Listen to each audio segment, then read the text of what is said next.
todos e todas bem-vindos e bem-vindas. Eu sou Marcos, médico veterinário, e aqui nesta aula a gente vai abordar 3 temas extremamente importantes para você que é responsável por um pet idoso, para você que cuida de um pet idoso. Então, se o seu pet tem ali a partir dos seus 7, 8 anos de idade, vai ficando por aí que você vai aprender bastante coisa que vai te ajudar a evitar problemas na criação desses animais.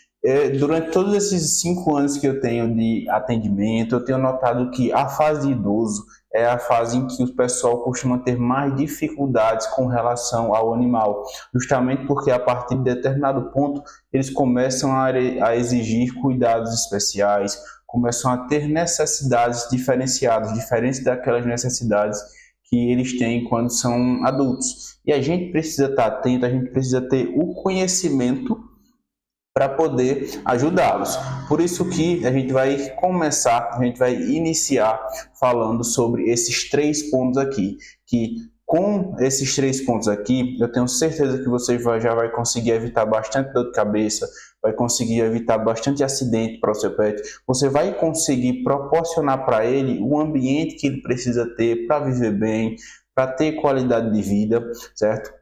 Porque tem muitas mudanças que elas vão acontecendo até quando eles estão tendo o que a gente chama de envelhecimento normal, como, por exemplo, dificuldade de locomoção. O animal é igual a gente vai envelhecendo, a gente vai começando a ter bastante limitação, mesmo a idade não sendo uma doença, com a idade vem algumas alterações, algumas limitações que a gente precisa identificar, a gente precisa respeitar e a gente precisa adaptar o dia a dia do animal para que ele realmente fique bem. Porque se tem uma coisa que eu vejo que altera demais a relação do pet com o tutor, é a questão da culpa do tutor por ter acontecido algo com o pet. Mesmo que na grande maioria das vezes é algo que ele não sabia, alguma coisa que deveria ter sido feita e não foi. Mas aí estou aqui passando esse conhecimento para vocês, para que isso não aconteça com vocês. Então a gente vai falar sobre esses 3 temas que são extremamente importantes. Primeiro deles, a partir de quando é que os pets, os cães e gatos, eles vão passar a ser considerados idosos?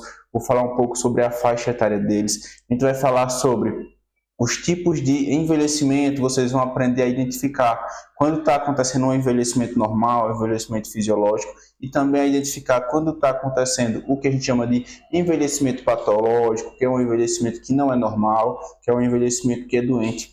E além disso, vocês vão aprender também o que precisa ser feito no dia a dia dos animais, na rotina da casa, para que os animais eles se mantenham bem, se mantenham com qualidade de vida, certo?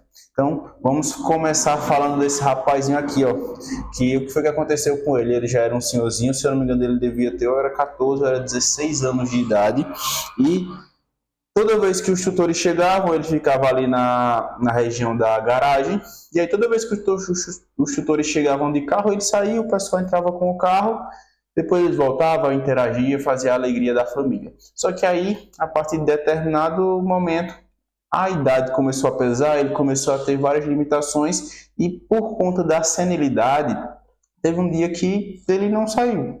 Ficou lá na frente do carro, seja por conta de dificuldade de locomoção, seja por conta de deficiência cognitiva, que ele não tem mais aquele raciocínio que eu tenho que sair dali para não acontecer nada ruim, seja por conta de deficiência de mobilidade, de movimentação, não importa. Aconteceu que ele foi atropelado pelos tutores, teve fratura de pelve, a gente fez todo o tratamento, certo? Mas infelizmente ele não resistiu. E eu não quero que esse tipo de situação aconteça com vocês, porque esse tipo de situação gera muita culpa, gera muita angústia. E quando a gente cuida, tem os cuidados no dia a dia, quando a gente prepara o ambiente que o animal está inserido para a presença dele, e isso a gente consegue evitar. Então a gente vai falar agora sobre a idade, sobre a expectativa de vida e a partir de quando esses pets, os cães e gatos, eles são considerados idosos. Para conseguir falar com vocês sobre essa faixa etária, primeiro a gente precisa pensar em 3 cenários. Primeiro deles, os gatos. Os gatos, eles têm uma faixa etária muito bem delimitada. Daqui a pouco vocês vão perceber que para os cães a gente não tem essa delimitação assim em períodos específicos. Então, para os gatos, a gente vai passar a considerá-los idosos ali a partir dos seus 10, 11 anos de idade, certo?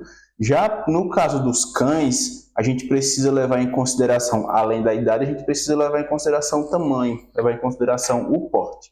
O que a gente sabe? Quanto mais pesado, quanto maior o animal, a tendência é a expectativa de vida dele ser menor. Ou seja, os cães de pequeno porte, os cães pequenos, eles vão ser considerados idosos, bem próximo ali do período dos gatos, lá para os 10 anos, 11 anos de idade.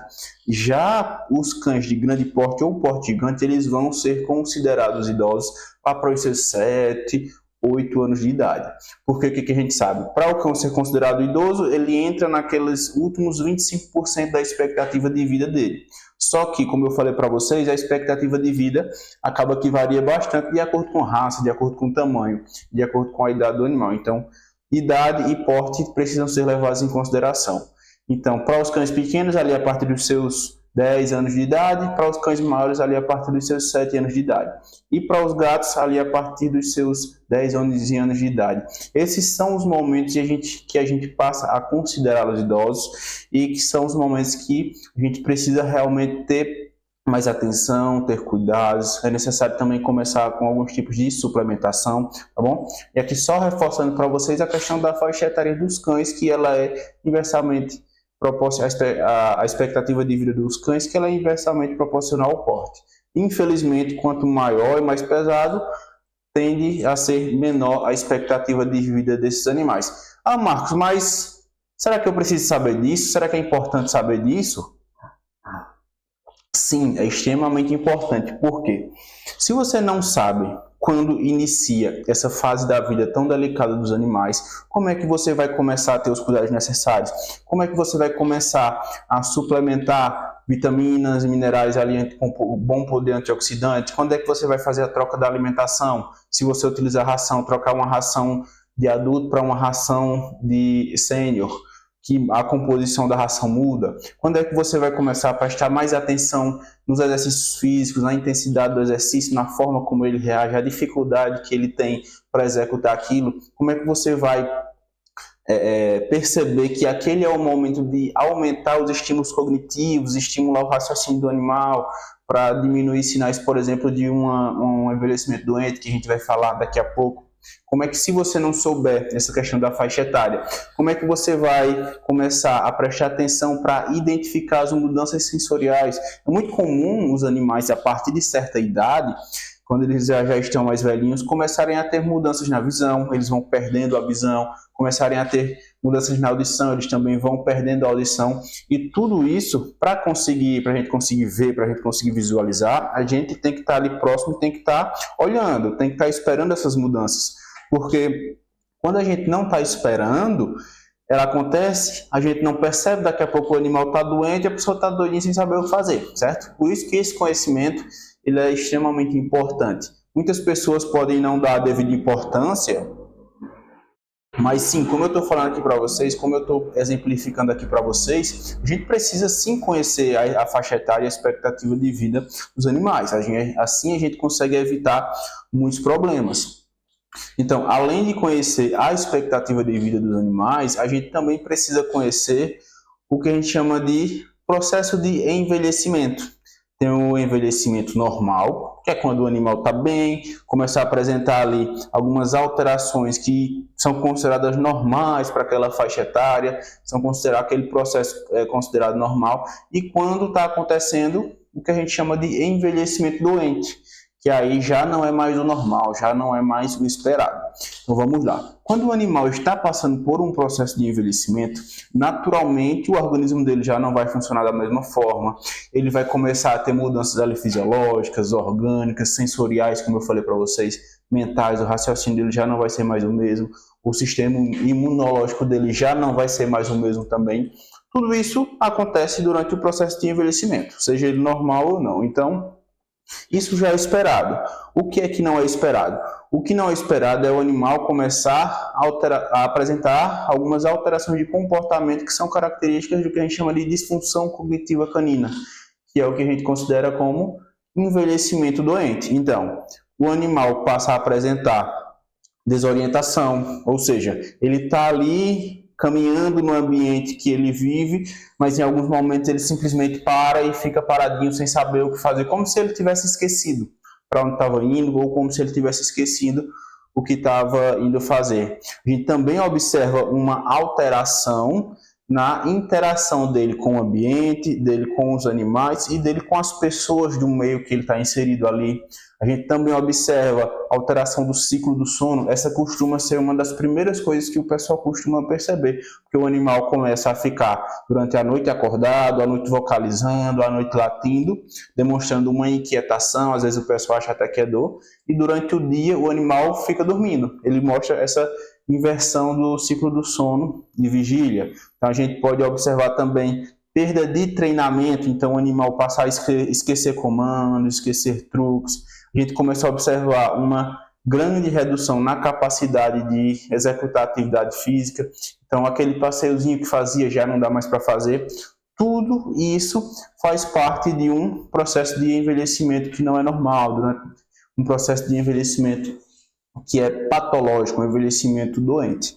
E como eu estou falando aqui para vocês, como eu expliquei agora há pouco, na faixa etária dos cães, tudo acontece muito rápido, certo? Então, para eles, do dia para a noite, você vai começar a observar eles com dificuldade para subir na cama, dificuldade para dormir à noite, vai começar a trocar o dia pela noite, vai começar a cair bastante, certo? Então, para eles, como o processo ele acontece, e principalmente quando eles estão desenvolvendo um envelhecimento doente, é um processo que avança muito rápido depois que inicia, vocês precisam estar sempre de olho, vocês precisam ter esse conhecimento, vocês precisam saber disso aqui que eu estou falando para vocês, para conseguir identificar direitinho quando tem alguma coisa errada.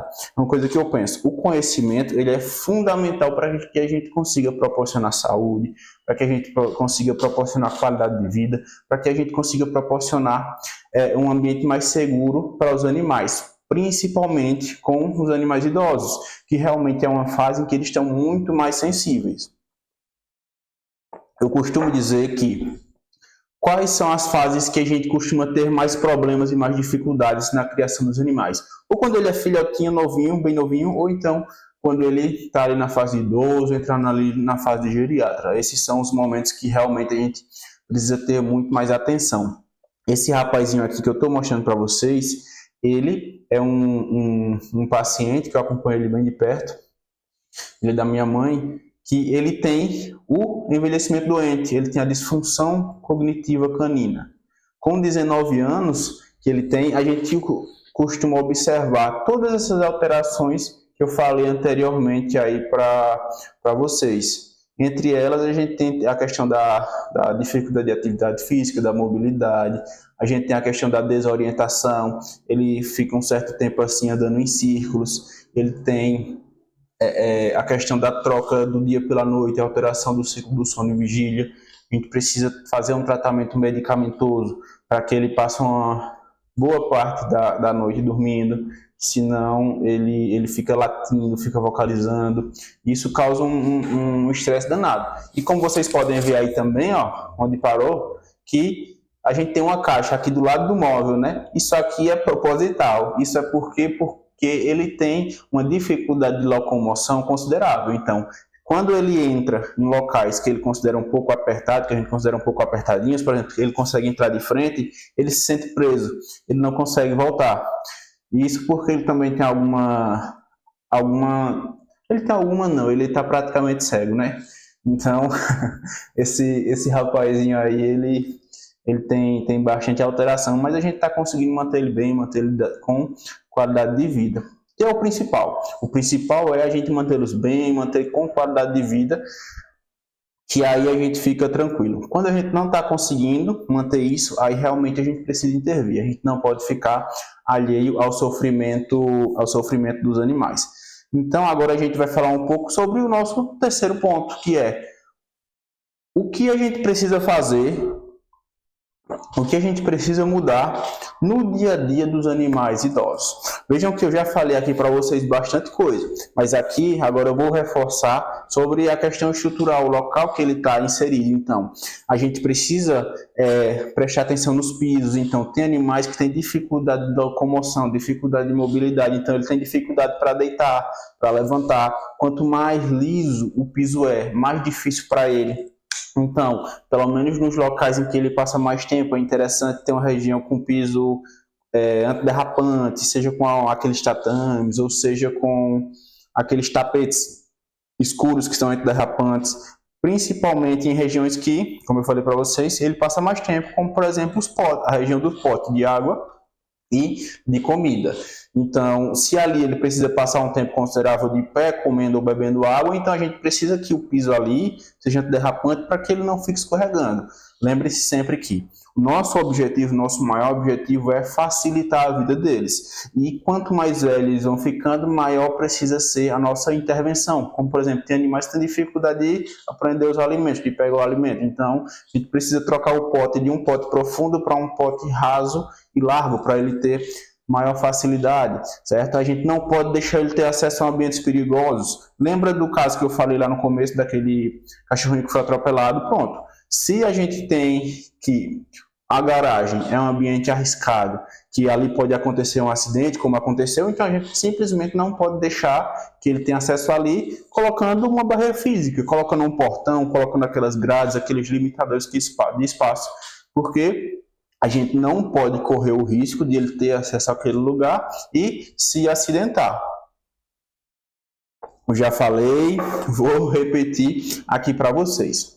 O nosso objetivo sempre é facilitar ao máximo a qualidade de vida deles, facilitar a vida deles. É tirar as dificuldades que eles estão enfrentando, principalmente quando a gente lida com animais idosos, principalmente quando a gente lida com animais que estão tendo um intenso processo de limitação, principalmente quando a gente lida com animais que estão tendo o que a gente chama de envelhecimento doente. Então, se o animal tem dificuldade para se abaixar, para ter acesso ao comedouro e bebedouro, então a gente faz o que a gente eleva.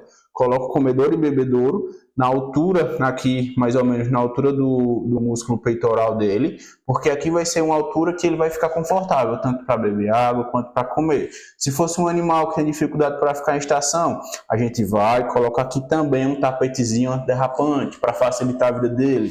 Se ele não pode ter acesso a determinados locais, a determinados ambientes, a gente vai e coloca um limitador de espaço aqui, como essas grades que a gente vê que dá para colocar na casa. Tudo isso a gente precisa fazer para proteger o animal, para facilitar a vida do animal, certo? É muito comum também áreas como, por exemplo, piscina. O animal sabe nadar, tudo direitinho, não tem problema nenhum, mas quando ele se torna idoso, lembra que eu falei para vocês que eles também começam a apresentar limitações físicas? Pode ser que isso que para ele era fácil de entrar na piscina e sair sozinho, já não seja mais tão fácil. Pode ser que ele consiga entrar, mas não consiga sair. Olha o tamanho do problema que a gente está colocando na frente dele. Então é melhor que ele não tenha acesso a esses locais, ou então só tenha acesso a esses locais quando supervisionado. Já imaginou acontecer um acidente, perder o animal? Já imaginou o peso que isso vai ter para as pessoas que realmente amavam aquele animal, para as pessoas que vão se sentir culpadas por aquilo? Por isso que eu já falei aqui para vocês algumas vezes e vou repetir. O nosso objetivo sempre é facilitar a vida deles. O nosso objetivo sempre é fazer com que eles tenham um ambiente seguro para morar, um ambiente seguro ali para frequentar. E esse conhecimento, isso aqui que eu estou ensinando aqui para vocês, é essencial para que isso aconteça. Por quê? Se você não sabe que determinada coisa precisa ser feita, então você não vai fazer. Se você não sabe que determinada coisa precisa ser feita e o motivo do porquê ela precisa ser feita, você também não vai fazer. Por isso que o meu papel aqui é estar passando esse conhecimento para vocês, ensinar a vocês o que precisa ser feito, ensinar a vocês o que um profissional tem para ensinar. Porque quando o conhecimento não chega aos ouvidos de quem precisa, de quem precisa ouvir, né, tem alguma coisa errada. Por isso que eu criei aqui para vocês o Terceira Idade com Dignidade para Cães e Gatos. O que é isso? É um curso em que eu ensino tudo que vocês precisam saber sobre esses cuidados com cães, tudo que vocês precisam saber sobre essa fase da vida dos cães idosos, tudo que vocês precisam saber e aplicar. Isso é extremamente importante. Vocês precisam aplicar no dia a dia de vocês para que realmente tenha um impacto, para que realmente tenha um efeito. Não adianta de nada a pessoa saber das coisas e não utilizar no dia a dia, né? Que utilidade aquilo vai ter. Então, nesse curso eu ensino para vocês, eu falo bem mais aprofundado sobre essa questão do surgimento do cão idoso e sobre o que muda para ele quando ele passa de adulto para idoso. Falo mais sobre a alimentação, o que é que pode, o que é que não pode comer, os petiscos que a gente pode utilizar, as limitações, o que é que a gente precisa fazer para os animais que têm dificuldade de aprender que são aqueles animais que têm dificuldade de pegar o alimento. Não adianta nada você colocar o alimento lá, um alimento de qualidade, e o animal não conseguir pegar aquilo, né? Não conseguir se alimentar com aquilo. Então, vocês precisam saber também o que é que a gente precisa mudar, as adaptações que precisam ser feitas no dia a dia, que eu falei aqui por cima, mas eu falo de uma forma mais bem descrita. Eu vou ensinar para vocês também tudo que vocês precisam saber para identificar quando tem alguma coisa errada, porque a maioria dos problemas graves que a gente pega porque a gente que eu falo é o profissional, né, o médico veterinário. A maioria dos problemas graves que eu já atendi, provavelmente os que eu vou atender no futuro também, são porque alguns cuidados não foram tomados, ou então são porque descobriu tarde demais. Tudo que a gente descobre no início é muito mais rápido, muito mais fácil, a gente evita o sofrimento do animal, certo? Por isso que vocês precisam saber identificar quando tem alguma coisa errada. E vocês vão aprender também sobre o enriquecimento ambiental, que é extremamente importante para todos os animais, independente da idade. Porque são as formas que a gente tem de preparar o ambiente onde ele está, para que ele tenha vários estímulos cognitivos, estímulos físicos, estímulos alimentares. Tudo isso a gente faz para melhorar a qualidade de vida do animal. Então, vou falar sobre o que é o enriquecimento ambiental, as divisões dos 5 tipos e como ele deve ser aplicado. Tudo isso são coisas que você precisa saber realmente para evitar problemas na criação dos pets. Desses 5 anos de atendimento, eu já atendi muito caso de problema com animal idoso, já atendi muito caso de problema com cão, problema com gato, que nesse tempo de 5 anos eu tenho trabalhado exclusivo com atendimento de pequenos, né, de cães e gatos, e eu vejo que é muito comum as pessoas acabarem se culpando, as pessoas acabarem ficando angustiadas, as pessoas acabarem ficando com medo quando o animal adoece, principalmente quando é algo que poderia ser evitado, às vezes com um cuidado simples no dia a dia poderia ser evitado. As pessoas ficam com medo, as pessoas ficam angustiadas, as pessoas ficam arrependidas, as pessoas se sentem culpadas, e eu não quero que isso aconteça com vocês. Por isso que eu tenho esse objetivo de passar o conhecimento, eu tenho esse objetivo de ensinar para vocês o que vocês precisam realmente fazer, os cuidados que a gente precisa ter para evitar problema na criação desses animais. Então, é um curso que ele já está pronto, tem aulas gravadas de início imediato, então a partir do momento que você adquire, já pode começar. Então você vai ter 1 ano de acesso. Durante esse 1 ano você também vai ter acesso a todas as atualizações, tudo que for adicionado ali. Então, após assistir a aula, tem lá o espaço de comentário que você vai deixar suas dúvidas, eu vou lá e vou responder, então ninguém vai sair com dúvida, certo? Então, essa é uma forma que eu tenho de realmente passar esse conhecimento para vocês, de ensinar para vocês, de atingir mais gente. Porque, como eu falei para vocês, o conhecimento, pelo menos para mim, ele é extremamente importante, porque a partir do momento que você tem contato com o conhecimento, a partir do momento que você sabe, você não tem mais a desculpa de não fazer, a gente consegue evitar bastante coisa, consegue evitar bastante acidente, certo? Então, após adquirir, você tem direito a, durante os primeiros 7 dias, que eu acho que não vai acontecer, né? Porque realmente é um conteúdo muito bom, eu ensino dessa forma que eu falei para vocês, eu falo de uma forma que eu sei que as pessoas vão entender. Então, durante esses 7 dias, você tem o direito a pedir o reembolso, não precisa falar com ninguém, tudo sem burocracia, tudo feito lá pelo site, você faz o cancelamento, como eu falei para vocês, eu acredito que não vai acontecer, e para ter acesso ao conteúdo, para ter acesso às aulas, após você adquirir, vai chegar um e-mail em que, a partir do e-mail, você vai conseguir entrar lá, lá onde estão inseridas as aulas. Todas elas, todos os módulos. Ou então você pode entrar direto pela plataforma, também, e aí vai ter acesso às aulas. Eu acredito que é mais fácil você esperar o e-mail chegar, assim que você faz a compra, já chega lá no seu e-mail, no e-mail que você cadastrou, um link, e você clica nele e tem acesso a todo o conteúdo que aqui eu passei para vocês, tá bom? Então, se você se preocupa com os animais, se você quer ter esse cuidado, se você realmente tem essa vontade de evitar problemas na criação dos animais, então clica aqui no link que está abaixo, e aí você vai ter essa possibilidade de ter acesso à terceira idade com dignidade, certo? Então, se você tiver qualquer dúvida, fala comigo e eu garanto que você não vai se arrepender. Se, após assistir todas as aulas, assistir todo o conteúdo que está lá, você falar comigo, Marcos, não aprendi nada, não serviu de nada, eu vou fazer o seguinte, eu vou cancelar a sua compra e vou devolver o seu dinheiro. E eu estou fazendo isso porque eu tenho plena consciência da qualidade, eu tenho plena consciência de tudo que eu falo ali, eu tenho plena consciência de que o que eu coloquei ali é sim capaz de melhorar a qualidade de vida, é capaz de mudar a qualidade de vida dos seus animais, para a gente evitar muito problema.